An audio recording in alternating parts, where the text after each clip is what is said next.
যুদ্ধবিমান, সাঁজোয়া যান কিংবা রণতরী, যুদ্ধের ময়দান দাপিয়ে বেড়ানো তো বটেই, বিনিয়োগের অন্যতম মাধ্যমেও পরিণত হয়েছে এই সামরিক খাত। যুক্তরাষ্ট্র আর চীন পাল্লা দিয়ে সমুদ্রে নিজেদের প্রভাব বিস্তারে উঠে পড়ে লেগেছে। চীনের দাপটের এমনই এক প্রমাণ ফুজিয়ান বিমানবাহী রণতরী। যুক্তরাষ্ট্রের বাইরে এত বিশাল রণতরী তৈরি করতে পেরেছে শুধু চীনই। চীনের হাইনান প্রদেশের নৌবন্দরে ভিড়ানো ৮০,০০০ টনের এই রণতরী একসঙ্গে বহন করতে পারবে ৬০টি যুদ্ধবিমান।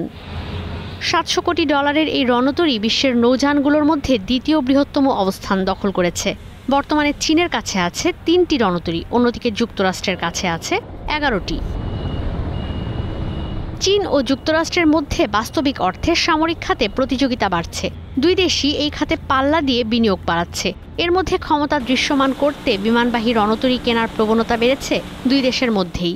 এই কারণেই বিশ্বের সবচেয়ে বড় আর ব্যয়বহুল রণতরী USS জেরাল্ড আর ফোর্ড ক্রয়ে $১,২৮০ কোটি খরচ করেছে যুক্তরাষ্ট্র।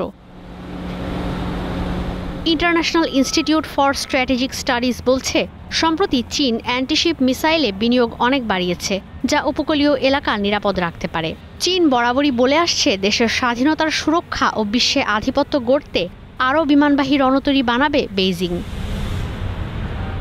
চীন ও যুক্তরাষ্ট্র ছাড়াও বিমানবাহী রণতরী আছে জাপান, ফ্রান্স, ভারত, যুক্তরাজ্য, মিশর, রাশিয়া, তুরস্ক সহ আরও কয়েকটি দেশের। বেশিরভাগ যুদ্ধবিমান তৈরি করছে Lockheed Martin, BAE systems, naval group, General Dynamics, Northrop Grumman. যদিও ভারত ও চীনের বিমানবাহী রণতরী তৈরি করছে অভ্যন্তরীণ রাষ্ট্রীয় মালিকানাধীন প্রতিষ্ঠানগুলোই।